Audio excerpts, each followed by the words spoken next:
Among all of the emotions known to man, the most basic and primal is fear. Fear is as old as man. From the beginning when man was first created and then he fell by listening to the deception of the devil, fear became a dominant human emotion with a big grip over his day-to-day life.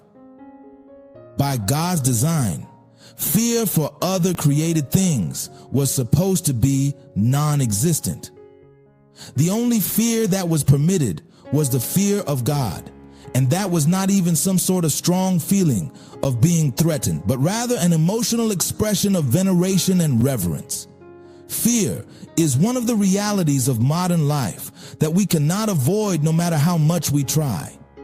From the hazards in our jobs to the stress of family life, we are surrounded by so much to be afraid of. Every day the world is proving to be a dangerous place.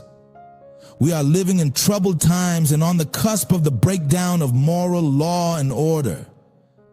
Yet, as people of faith, we can find comfort in the fact that we can confront these fears. It is very important for you to understand that your fears are a kind of penitentiary that confines you within a limited range of action. It protects you from exploring all of your potentials. Instead of seeing opportunities, fear forces you to see challenges and setbacks. There is no way you will go all out in achieving anything or pursuing any dream when your life is controlled by fear. Fear will always hold you back. The less you fear, the more power you will have, and the more fully you will live your life. After all, life is meant to be lived to the fullest. There are usually two basic responses to fear. You either face it or you flee from it. Because life is an ongoing battle. You will always have something to fight. You will live to fight every battle you ran away from. Shelved or postponed battles do not fade or go away. They do not lose their power also. Rather, they get bigger and more difficult. What do you do to one who poses as an enemy to your progress? Do you just surrender without a fight? I bet that is not what you will do. Rather, you will face that enemy and challenge it. The same thing happens with your fears. You do not need to fear your fears. You face them. Even the things you fear are afraid of being confronted. They are faceless cowards. Your fear is the one enemy you must battle against if you will get anywhere in this life. To confront your fears, you need to analyze the things you are scared of and ask yourself whether those things are worth your fear. Most of the things we are afraid of do not even deserve our notice. Talk more of our emotional engagement.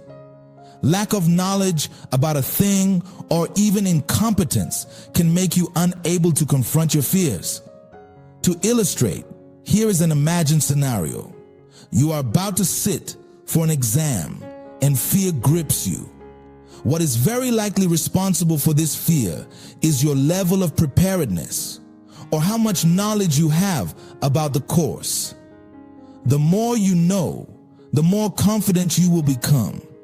In other words, your knowledge will determine how much you are able to confront your fears. There is no fear where knowledge exists. This could be extended beyond an exam situation. Many times we are afraid of things or people because we have so little or zero knowledge about them. And what you do not know can kill you. Confront your fears with facts and the truth. Many of our fears as human beings are built on lies. Fear thrives on false appearances that are garbed with the cloak of reality. But at the sight of the truth, fear quakes. The truth is a powerful weapon with which you could confront the armed battalion of your fears. A man who has God is akin to an army general with a large battalion of soldiers at his command. When you have God, there is nothing you will be afraid of. In the 23rd Psalms of the Bible, the psalmist has this to say about confronting his fears. Even though I walk through the sunless valley of the shadow of death, I fear no evil, for you are with me. Your rod to protect and your staff to guide, they comfort and console me. Psalms 23:4, Amplified Bible. The presence of God is enough a defense for anyone against his or her fears. It takes confidence to confront your fears. Your confidence doesn't necessarily come from your trust in your ability. Your confidence rests on the fact that you know someone who is bigger than your fears. The Apostle Paul had this conviction in 1 Timothy 1:12 when he said, "This is why I suffer as I do. Still, I am not ashamed, for I know him, and I am personally acquainted with him, whom I have believed, with absolute trust and confidence in him and in the truth of his deity. And I am persuaded beyond any doubt that he is able to guard that which I have entrusted to him until that day when I stand before him." Amplified Bible. Like the Apostle Paul, you should learn to confront your fears with the unflinching confidence you have in God. To conquer fear, you'll have to learn to accept and admit it. Many of us feel ashamed of this feeling of fear.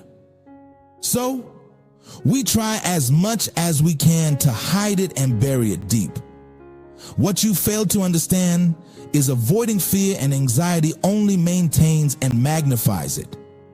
Admitting fear is not failure or weakness. It's being honest and willing to fight it. When you live in denial of the things that you are afraid of, there is no way you will make meaningful progress in your life. The truth is that we will always find genuine reasons to be afraid in life. Imagine starting out on something completely new or moving into an entirely new territory.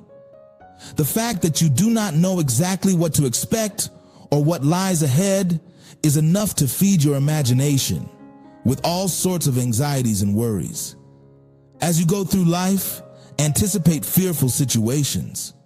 This does not come from a place of negativity and pessimism.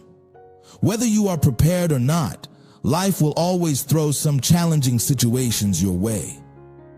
The best preparation for your fear is anticipation. It will surely come, and in unlikely circumstances or places. This anticipation puts you at a better advantage to navigate through your fears when they finally come. When you are faced with a fearful situation, one of the best ways to confront it is to remain calm. Calmness enables you to have an overview of the situation. Those who are quick to react will find at the end that they made a hasty decision that will possibly create a more difficult problem for them, far more than they had feared.